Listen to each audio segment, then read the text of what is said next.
Greetings and welcome to earGROUND New Voices Amplified. My name is Claude Marco and I'm your host. Today it's a bit of a different day, one of a kind. It's a very special program. And for the first time, I will get the chance to speak to so many beautiful women, amazing women in their own right that are doing amazing things across the world. It's a special day for women as we're celebrating the International Mother's Day, and presented by NAKAI Cosmetology, NAKAI Skincare and Cosmetology. We have a special edition, the Mother's Day Diaries. And we have a different moderator, but I'm just going to do a small introduction and then we get to start conversing. Thank you so much for tuning in and enjoy the program. I'll be back at the end of the program, but I'll be paying attention to what's happening and grasping as much wisdom as much as possible from the beautiful ladies. Thank you, Claude. You're welcome, Magda. All right. Okay. So let's get started. I am super excited. My heart is literally pounding as we're doing this, with so much gratitude to have you all ladies here, as Claude said, from across the world, literally USA, Canada, Capetown, South Africa, London, and Bermuda/Ireland, all in there. This is such an amazing time for us women.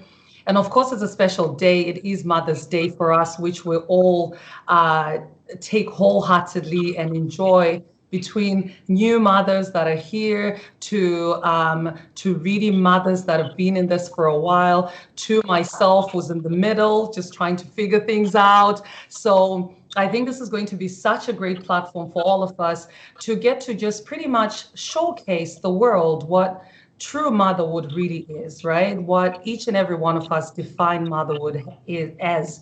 And the beauty of it is that you're all working mothers. You're not just working mothers, you are phenomenal leaders in your professions and what you do. So it gives me goosebumps just to talk about it. And I'm so excited for the whole world to get to know more about who you are as individuals, and really just to give them the authenticity of what goes on in the background. Yes? So I'm going to introduce everybody here. I'll start with Yvette. So Yvette Dipete is actually in South Africa. She's a mom of 3 boys, and she owns her own spa. It's called SERAYU Spa in Cape Town. Amazing, great services that she offers there. And then we also have Auntie Mimi, as I love to call her, from London, and she's an excellent author. My book is on the way that she wrote called Tete. I'm sure some of you have heard her do her readings on Facebook, which is phenomenal. And then I also have Rosette Okala. She is in Canada, and Rosette again is a mother of 2, a leader in her profession, which she'll get to tell you a little bit by herself. And then I have Mildred, all the way from Florida in the US, a new mom. Her baby's actually 5 months old, and it's such an exciting time, such a beautiful feeling, as she's shared with me in several times. Glad to have her here, another leader as well in her profession. We'll get to talk a little bit more about that. And then last but not least, we have Catheriona, who is all the way in Bermuda, and Catheriona, again, new mom. Her baby is about 5 months old right now. And again, another career woman who is in the same industry as myself as well. She works in one of the most renowned spas in the world there in Bermuda. So this is such an exciting platform. And this might seem a little biased, but between all these women, I have known them collectively in the years for at least 50 years in total on them. That's pretty impressive, right? Like when you think about it. So let's get going and not waste any time. So I'm just going to throw out questions to you ladies. Let's get comfortable. I don't think anything that I'm going to ask you is going to be of a shock, because you are mothers after all, and you are good in what you do. So my first question is going to go to Rosette. And what I just want to ask you, Rosette, as much as we're friends and we talk about a lot, but there are certain things that we don't really get to talk about or even ask you. And I just figured, hey, why not this platform, right? So Rosette, How has motherhood impacted on your social relationships? Can everyone hear me, first of all? Are we good? Yeah. Yes, Yeah, we can okay. hear you. So before I answer your question, I just want to tell you that I'm so proud of you. You are an amazing being. You are an amazing mother, wife, sister. I'm proud of the fact that you took a leap, a chance to do something that truly is meaningful to you. I'm proud of the fact that you are sending a message out there that a lot of our young girls need right now.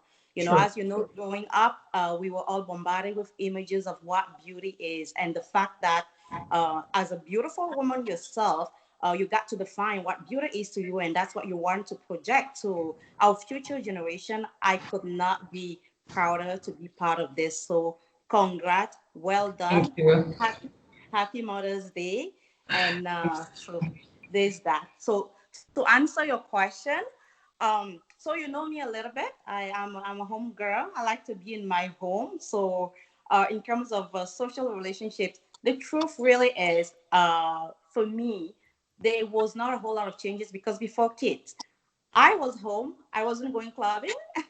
After kids, I was home. I wasn't going clubbing.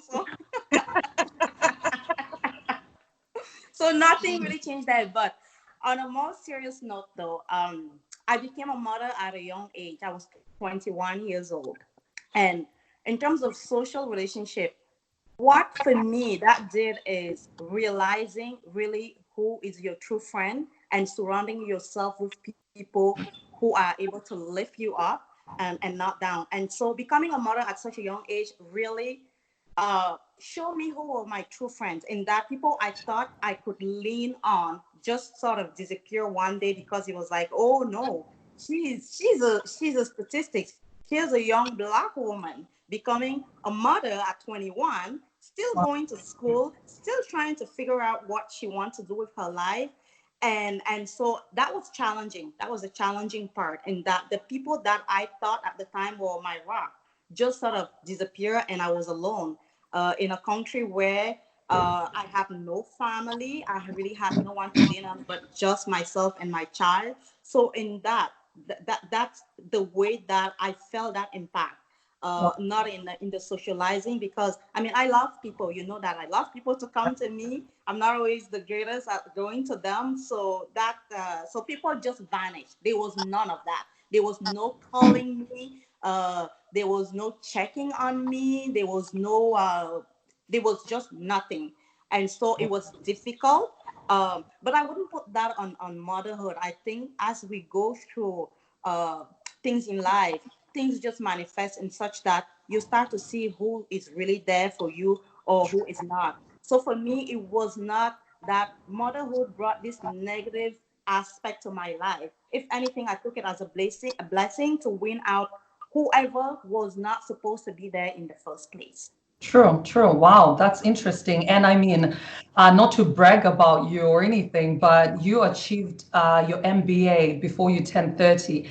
And I remember this, you did it in the midst of not necessarily saying chaos, but there was a lot that was going on in your life, not to get into any details. And you still persevered and you still got your MBA. And she did this before she turned 30, you know? And I remember us celebrating about it. And it was such a great feeling. When I think about it, it feels like just yesterday. So thank you so much for sharing that, Rosette. And I'm going to go ahead and ask you this because of you being in this and have done your MBA and have been such a young mother at a young age. What advice would you give that mom who is struggling at the moment, who is trying to juggle the two and thinking, how do I work? How do I take care of family? And how do I achieve an MBA or any other diploma or degree, as a matter of fact? Thank you. So I just want to go back to something you said earlier. I want to let you ladies know what I do for a living before we get into the career. I work for pharmaceutical organization. I'm the manager of their hospital division. So really with everything going on right now with COVID-19, I'm sort of an essential worker as I make sure that hospitals have an adequate supply of medication to treat patients. So in a nutshell, that's what I do. So I lead the department and make sure that everything runs smoothly, that hospitals have their medications and so forth. So I just wanted to clear that out. In terms of career, so for me, my motto in life really is to not give up. I know it's a cliche because it's something that we hear so much, but I've lived by that. So when I say I became a mother at 21, it's not for people to feel sorry for me because I'm okay. I turned out just fine. But it was because of that determination. It was not easy. I'm not going to sit here and sugarcoat it and say, oh, it's what everyone should do. But from my perspective, it taught me many lessons. One of it being determination. And anyone who knows me knows I don't take no for an answer. Yes, I do. I don't. So for perspective, a little bit. So when I got pregnant with my son, 13 years ago, it sounds like he was born yesterday. I went to college. I said, I'm going to go to school at 7 months pregnant. And I started school. And 2 months later, I gave birth. And pretty much everyone counted me out, including my teachers who flat out told me I would never finish the program. And that it was just too difficult being so young and having to raise a kid. Of course, I proved them wrong. I went back to school a week later and I graduated with the rest of the class. So this is what I've always lived by. Life throws things at you. Life will bring you obstacles. Life will hit you very hard, but you have got to get up and do it again. Wow. Doing my MBA was not easy. I was working full time, taking care of a child, and having to do school full time. There were many sleepless nights, many tears, but guess what? It's that determination that I want better for myself. I want better for my child. So what is my advice? Just keep pushing. Don't stop. Don't let the obstacles, the hardship define your journey. Only you get to define it. Let nothing stop you. Wow. We have an opportunity being in these countries to do something, with ourselves. There is nothing that should stop you from achieving your dreams. Really, that is it. It's cliche, but this is Wow. what I live by. This is what has gotten me to where I am today. And I would encourage every mother, every little girl out there just to do that. Don't stop. Don't let anything stop you. You can do it. Oh, thank you, Rosie. That is amazing. Don't stop, do it, do it. That's like Don't home stop all believing. the time.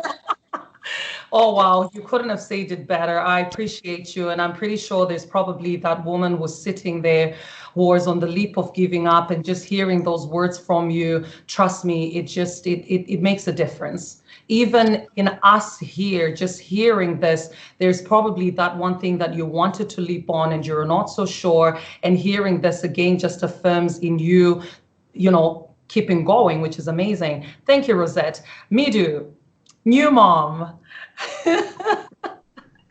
Are you getting any sleep? Is the first question I always like to ask. Strangely enough, I am. She's done a really fantastic job with sleep training. So I've been really, really lucky in that regard. Okay, that's really good. So I'm just gonna jump into it. You're a VP of a company, and you're a woman who I know you work with a lot of men as well. And you're a new mom, you're a boss lady, you keep going. You went back to work, I think, after how long did you go back to work after? 6 weeks. 6 weeks. Like she dived back into work after 6 weeks and, and just continued like nothing stopped. So please tell me, how do you do it? Your child is like, your baby is like 6 months old. You went back to work at 6 weeks old. You are a VP and you're surrounded with a lot of men who you work with. How do you balance that? What makes you Midu? What keeps you going? Yeah, so that's a really, really good question, Maggie. Thank you. And thank you, by the way, for making us get dressed up. I really appreciate that. And going through the NAKAI products to pick lip colors was fun and exciting. So thank you for that. But yeah, no, listen, my entire journey to being a mom has been one that has been a big question mark in my mind. For a long time, my career was my focus, and I wasn't sure if I wanted to have kids. like you said, I've been the only female in an executive team my entire career. So every boardroom that I've sat in, I've been the only woman of color, and I've been the only female. Historically, coming from the electrical industry, it's not, there are not a lot of women in the industry itself, let alone, on the leadership level. So for a very long time, I thought being a mom would impede, my progression. And so I put it off for a long time, and then last year, turning 39, I thought to myself, okay, let me talk to women who are older than me, who don't have kids, and ask them if they regret their decisions, if they regret putting their careers before building a family. And every woman I spoke to said the same thing. If they could do it again, they would have children. Oh. Yeah, it was really surprising. So even though I wasn't sure if I was ready, I spoke to Wesley and I'm like, hey, listen, I think we should do this. And I changed my mind a couple of times. And fortunately, he was very supportive. And so we're older parents. And, it did come with a lot of fear, not knowing how it was going to impact my career, not knowing how it was going to be received at work. But I think ultimately, if you know the value that you bring to your work environment, to the businesses that you are that you impact, if you have given your all, if you have been consistent, if you have been passionate, if you have instilled leadership in the people that you manage, if you've instilled passion in the people that that you work with, then you can take time for yourself and for your own interests and for the things that you value. And I think now what I would tell my younger self is that your work should never come before your family. Your work should never come before your personal interests. That's what I would tell my younger self. Wow. But I'm enjoying this season of my life. You're glowing. You're Oh, yeah. glowing. Like literally. I'm loving it. I'm absolutely loving it. Fortunately, I have a very supportive, partner, and my mom's here. Thank heavens. I don't know what I would do if she wasn't here. So fortunately, I have a very good support system, which has been fantastic. And, the businesses that I impact trust that I'm a leader no matter what. My being a mom and having a baby doesn't in any way or shape, change that. I will say that being pregnant made me emotional. And that's a discussion for another day. I remember. I have never cried so much in my life, and for no reason, seeing a puppy on the road and it made me cry, that kind of thing. So it changed who I was as a leader, but I think it made me more compassionate, and it made me more, approachable and more real and more vulnerable, which is not my style. So I'm really grateful for just the different phases that I've gone through. Wow. Thanks, Midu. And I'm going to ask you this. So what's the one word that summarizes motherhood to you? For me, it's joy. It's happiness. Man. Yeah. I have a happy baby. So she wakes up happy. She wakes up with a smile on her face. She rarely cries, and she's always happy. She's always smiling. And I believe it's a gene she got from me. But anyway, so for me, Wes is a pretty happy man too. Thank you very much. No, I do. He's wonderful. But no, for me, it's happiness. This has been, I didn't know that I could have this amount of joy and this amount of love. I didn't know it was possible. So I'm really, really happy and grateful and thankful. And I just thank God for allowing me to be Layla's mom. Thank you. Joy. Wow. That just gave me goosebumps, and it just made me remember just every time when if I ever video call with Rosette or video call with Kat, and talk to her, I'm like, why are your babies always so happy? And it transcends, it comes from you, you know, you're feeling, you literally your kids vibe what you give them. And it's really a big deal. I love what you just say, joy. Okay, I'm gonna remember that. Auntie Mimi, hi. Oh, Can you hear hello. me? Can Yes, you I hear was me? on mute. Hello. How are you? I'm fine. You're looking beautiful, Magda. I'm loving the lip color. Thank you. It's 11:11. Wow. Wow. I'm wearing Soweto today. I see that. It looks amazing on you. That's beautiful. Thank So you. I'm gonna jump into this. I mean, you are again, like every time, ladies, when I see this woman, I haven't known her that long, but then there is this energy about her that I love. Like the first time that I spoke with her, I was just like, who is this person on the other end? I felt relatable to her. Her voice itself is just so soothing when she's talking. And it just got me to want to know more about her. And then only to discover all these things that she's done. She's an author, she's a mom, and she's a pediatric nurse. She has time to juggle all these things together. And she's a grandmother. Like, hello, you know, it's like all in there and doing all the things that she loves as well. So my question to you is, what do you hope to take always or to give your kids that you cherish the most? Thank you very much, Magda. Perhaps I would like to say that my first child I adopted. Then I had two more children after adopting my first child. So for me, I feel that we need to understand that motherhood is not just only carrying a baby in your tummy. Motherhood is love, is guardianship. You are entrusted to guide someone's life. And for me, I want to thank God for the gift that He has given me to be able to be a writer and to use my voice. And I hope and I wish to change negative culture so that we can pass over to our children and the next generation a culture that nourishes them, that nurtures them, that allows them to fly, like what you're doing, Magda. I love that.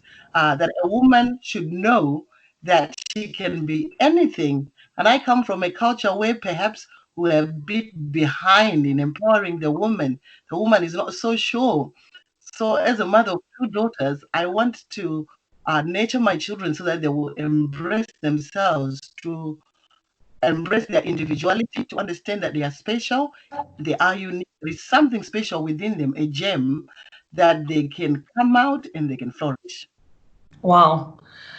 Oh man, I didn't even know this. This is something that I just found out today, that you know that your first daughter is adopted. And I love what you say, that motherhood is more than carrying the child inside of you. You know, it takes more than that to be a mother. Wow, that's amazing, Auntie Mimi. And my second question is, we're in this COVID at the moment, you know.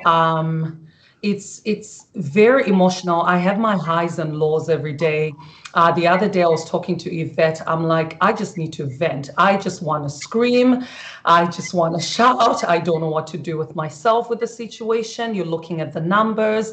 You're seeing people that are going to work every day. And then I say to myself, Maggie, how can you be so selfish in worrying and crying at home when there are people like Auntie Mimi who's actually on the front lines, getting up every day, going to work and doing it only to wake up again and do it the next day. So that just got me thinking, and like, you know what, Magda, suck it up. There are people out there that are actually on the front lines, not you who's working from your computer at home. So it's really not that bad. But for you, Auntie Mimi, how are you juggling it? You know, you go to work, you come back, you still have to be a mom and you still have to protect your kids and your whole family. How has it been for you during this COVID time? It has been difficult, and as you are all aware, in the United Kingdom, we are almost coming out of the peak of the virus, and there has been a sense of fear.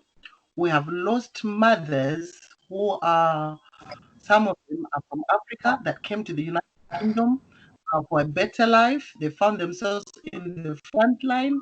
They got the infection and they didn't make it. So it has been really close to home.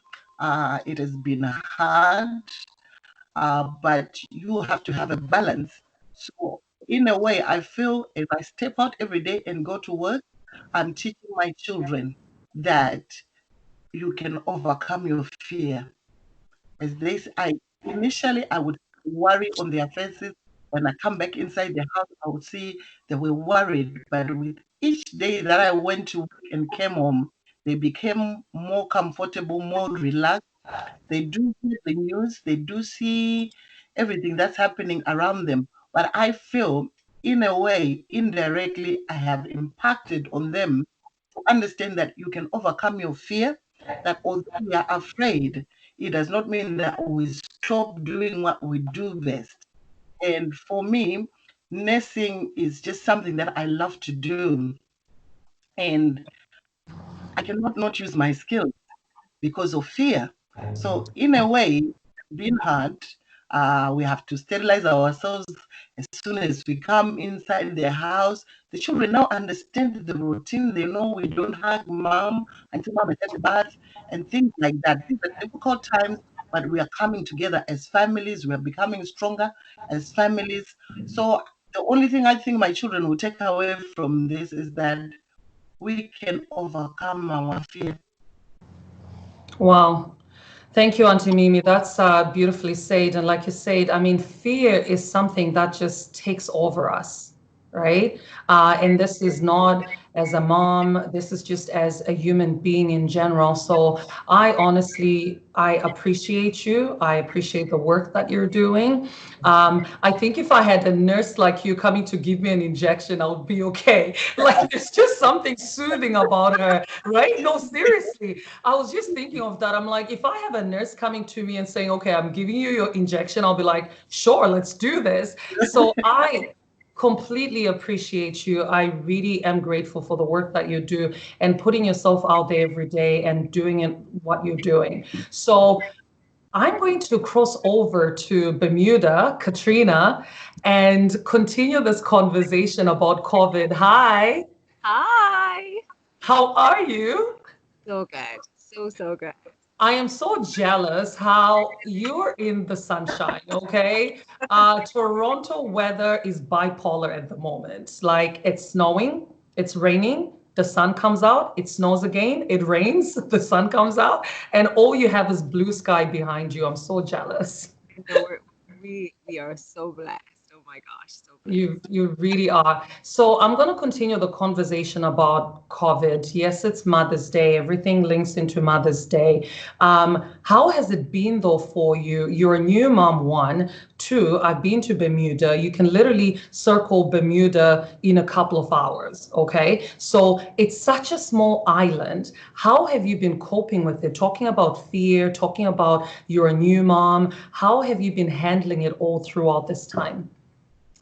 So for us, actually, myself and my husband, we don't have family here. So it's just us. So I laugh when people say it takes a village. Yes, it does. But my village is not here at the moment. So, and also, we've just come out of our shelter in place, which was our extreme lockdown.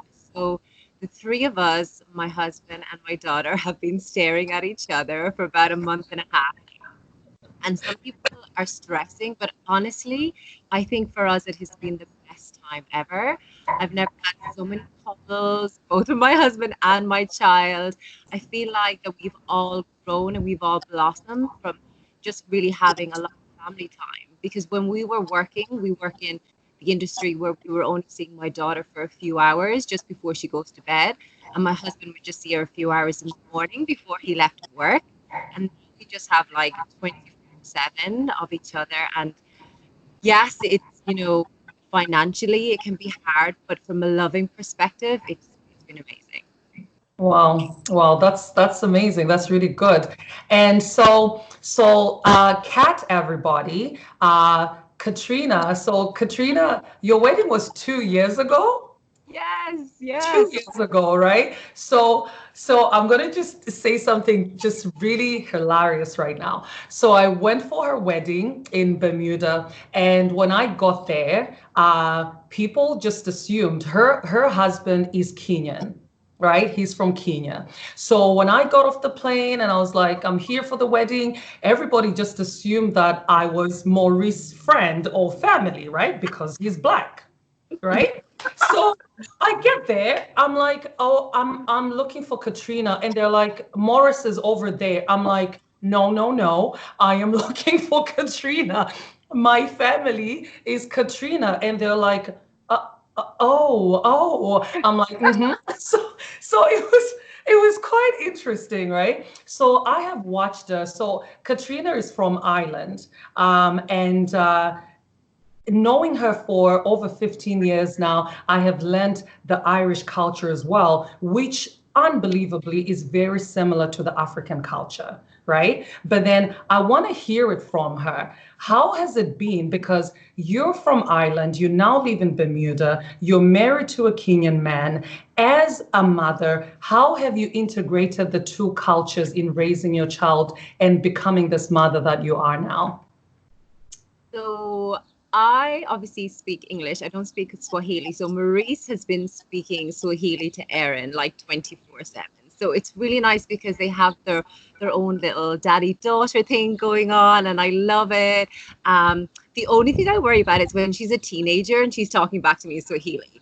And I won't know what she's giving out about. But apart from that, we make sure that, you know, we have books on Africa, we have books on Ireland, we Skype the two grannies. But as you were saying, like, it's so similar. You know, Irish people and Kenyan people are very similar, that in every time you go home, either to Ireland or Kenya, you have to visit all the aunties, you have to see everybody, you can't leave anybody out or you get in trouble. Everywhere you go, all they want to do is feed you, feed you, feed you, feed you. So the two cultures really blend in really well. So yeah, so it's going good, thank God.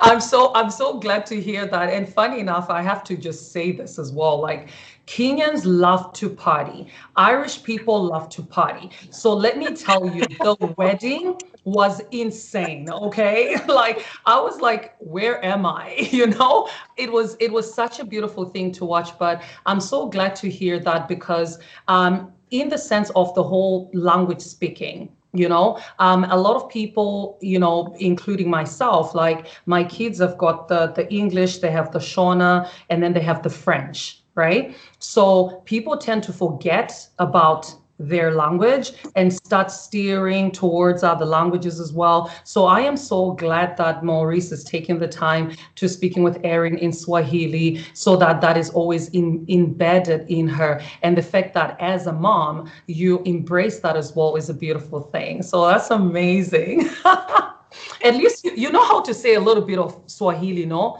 You know, I won't even attempt to pronounce it, but I can get myself a drink and food when I go over to Kenya. That's all I need. Tell me something. Tell me something in Swahili about asking for a meal or drink or what have you. So I do no boozy. So I can get my goat. I can get my meat if I need to. Oh, don't even put me on the spot. No. And he was like, you let me down so bad. Okay, well, I'm going to say to you, habari. Habari. Mm-hmm. I know. Muzuri? Girl! Okay, I know. You need to work on your Swahili.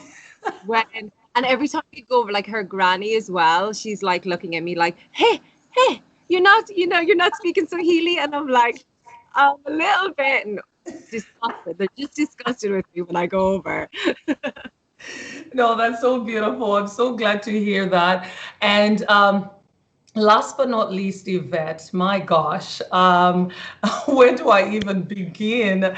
I have again known this girl, or not girl. I mean, we always love to say girl, and my kids laugh at me as well. They're always like, Mama, why'd you always say girl? I'm like, listen here, I might be your mother, but when I'm with my friends, I feel like I'm 16 again. Okay. And we haven't grown up. We haven't grown up, Maggie. We haven't grown up. No, we haven't. No, we haven't. We So each other as I think I was 24 when I met you, the 24-year-old. can you imagine? And a lot has happened since then. So we've worked together on cruise ships. We've stayed in touch since then. I have visited her in Cape Town a few times. She still owes me a visit in Canada. When she was supposed to come, Catheriona, remember this, she got pregnant, right? And then when she was supposed to come the third time, she got pregnant again. So I know. I didn't know I was such a fertile myrtle. I'm sorry. So it's interesting. And I mean, she has such gorgeous, beautiful 3 boys, and how she juggles it, I have no clue. Hank is 5. My gosh. I don't know why I always think he's 10 or 12. I mean, he's a 5 going 10, I should say. He really is. He really is. So you are a spa owner, and I want to say this from the beginning. When she opened her business, we would bounce ideas back and forth on each other, and we would talk, and she would have sleepless nights. I don't know if this is what I need to do. And I'll be like, girl, you got this. You're fierce. You're a Libra after all. You can do this. So she owns SERAYU spa, which is in Cape Town, and it is possibly one of the best spas that I've ever seen in Cape Town. I'm not just saying it because she's my friend. I am saying it because of the standards that she has, because of her professionalism, and because of her leadership. So how has it been juggling SERAYU and being a mom of 3 boys that are all under the age of 5? How have you been doing it? You can say to me every day. You are like raising my vibration now so much. Thank you so much. And I have to say, ladies, you are all so super inspiring, all of you. So 3 boys. Well, let me say that my first son, I wasn't prepared. I just thought I'm going to be a mother. I didn't think I had to prepare anything at my business. I didn't think I had to prepare anything. Had the baby, spent 3 months at home, failed at a lot of things, breastfeeding, sleeping, everything. But I made it. And I came back to work, and it took me at least 6 months to actually just get my momentum back. Like I was all over the place, completely overwhelmed. And I have to say that I then started thinking about coaching. So I have a lot of support. I have business support in coaching, in mentors, in teaching me how to manage time, how to work on my mindset constantly. So that is a very important part of what I do and how I do what I do. And with each child that came along, I found it amazing how much we can expand as women. How we can expand with how we cope, how we can expand with everything that we do. By the 3rd child, I just knew to block myself off in certain ways. Like I know that when it's 5 p.m. and I have to go home, I have to take off my entrepreneur hat, and I am now in my mom hat. And I stay in that identity for the time that I'm home. I can't think about things that I didn't get to do that was on my to-do list. I can't think about the things that is still there for tomorrow. I'm now a mom. So I get home and I try to stay in that persona of just being present with my children. And after 8 or when they go to sleep, I can get back to whatever I didn't get to do at work. And so it's just prioritizing. I do have an amazing partner, as you know. My husband's amazing. Yes, he is. Thank God. And he's a great cook as well. He cooks, he cleans, he bathes the babies, he reads the books, he changes the nappies, he gets up at night. So I was very blessed. I know when God probably thought she's going to have 3 boys, he knew she was going to need a good partner or she won't make it. So true. I got blessed in that regard. But I must say, now that I have 3 children, it is just knowing when you have to be present with what. At work, be present with work, your staff, your priorities as an entrepreneur. But at home, be present as a mom. And we don't always get that right depending on what is taxing us from work. But I am aware of that. And I am aware of switching that off, or even just trying to switch it off when I'm home. So that's how I do with 3 little boys. And you know what? I have to say, actually, and I respect that about you. If I message her or if I call her, if it's lunchtime, it's lunchtime, and she goes, it's my boys' lunchtime, I'll talk to you later. And that's it, and I love that, because guess what? Sometimes we feel the need to be obligated or to be pressured by saying, well, my friend is calling, so let me pick up the phone. No, if you have great friends as well, as a mother, they should be able to understand that you got to balance the two, right? So I actually have so much respect for you that you don't need to give me the time at that point. I have to respect the fact that you are a mom right now, and that comes first in that moment, and whatever it is that I need going on is going to have to wait. And that is really important as women, because I feel as women, we get a sense of guilt a lot, right, when we're doing things, that if you're able to switch on to that, like you said, even Michelle Obama said, I am mom in chief first, Yes. And when she said that, I was like, wow. I mean, as somebody that we all here look up to, for her to tell you that before anything else, she's mom in chief is a big deal, right? So these are things that we continuously strive for ourselves to do, which I think is absolutely amazing. And second thing I want to... It's exhausting to split yourself like that. It just, when you learn to just not do that, just... Yeah. It's so true. No, you're right. You're right. So second question to you. What is the best advice? I call her mom Mama O. It's like an inside joke. I call her Mama O. The reason why I call her Mama O is because I always say to her, she's like Oprah. She literally shares with everybody, okay? If I say to her, Mom, can you buy me a car? She'll be like, sure. What kind of car would you like? She's that mom. So I call her Mama O. So what is the best advice that your mom has given you in regards to motherhood? Would you share with us? Sure, so many. I think the main 2 would be, first of all, don't sweat the small stuff. My mom is a Virgo, so she's a perfectionist. So when we grew up, she's a Virgo. When we grew up, everything had to be so neat, so perfect. No feet on the couch. No, pack your stuff away. I drove her crazy, of course, being a Libra. My stuff was everywhere. So she just said, don't sweat and waste your time on those little things. Right now, we've been in lockdown, and my couch, I want to burn it. It's so dirty. But yeah, don't sweat the small stuff and be okay with the little things, like the second thing that's very important is time. My mom was also a career woman. She worked really, really hard. As a Virgo as well, perfectionist in every area. As a mother, she sought perfection. As a businesswoman, she sought perfection, and she did really, really well for herself. And she just says to appreciate the time that I have. I have the option of time. As my own boss, I have the option of time. So appreciate the fact that I can, when my child is sick, I can come home and take care of my child. I can take off work, take care of my child. I can be home when my child's caregivers can't be home. I can take care of my child. Not a lot of women have that option because they work for bosses and they are taxed for time. So just to appreciate the time, and especially now when they are so young, although for us it feels like forever, but people with older kids tell us, that the time passes so quickly.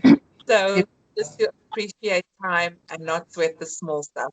Yeah. Wow, I think that is, you know, you couldn't have summarized that any better. I mean, as women, like you say, we have the guilt not to sweat the small stuff. We think about a lot of things along the way. So what if there's dishes in the sink? You know, so what if there's laundry in the basket? You know, if you're attending to your child, you're attending to your child. And so what if your hair is not perfect? People don't realize that well, I'll speak for myself.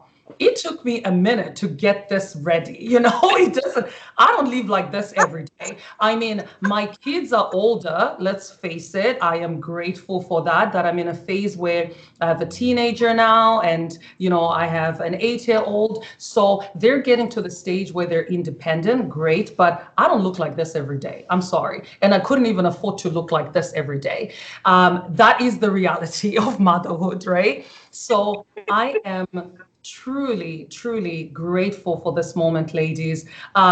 I think all the women that are watching around the world just got to appreciate genuinely what motherhood is about at completely different angles, because all of you here, we all have completely different personalities, what we're trying to strive in life, in the present, in the future, in what's to come, in the people that look up to us. That sometimes you don't realize that it doesn't take people that know you to appreciate you. Right now, we're being watched by so many people around the world who can relate to us on so many different levels. So I am so thankful. Happy Mother's Day to each and every one of you. And I don't know if Plot is there. Plot, are you there? I'm here. So Can I you hear wanna me? I wanna say this, ladies. You're probably not aware, but today is Plot's birthday as well. So let's sing him a happy birthday. Happy birthday to you. Happy birthday to you.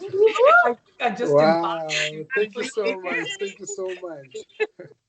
Mother's Wow. Day, Thank you. What a yay. coincidence to have my birthday on the Mother's Day and It's also a the great special day. chance to hear amazing stories from all of you. I mean, my appreciation for women, my appreciation for mothers has just been transformed. Thank you so much. Thank you. Thank you, Plot. Thank you. Great. Magda, you are amazing. You're awesome. That was great. And Woo, ladies, that was wow, you ladies, amazing. you did it. It was awesome. Good And Wow. job. yeah, to everybody who's been watching, thank you so much. This has been an awesome conversation with some amazing ladies. I keep saying amazing because they are super, super amazing. Wow, beautiful. Hello. Wow, we've got a new guest who just joined us as the program is about to end. Great. Thank Wow, you so much, Plot. great. Thank you so much. And Thank thank you you. so much to NAKAI Skincare and Cosmetology for supporting this program, making this program possible.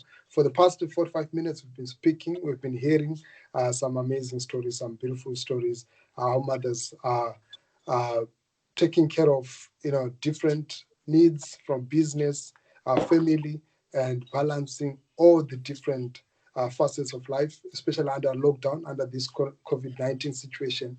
It's super amazing.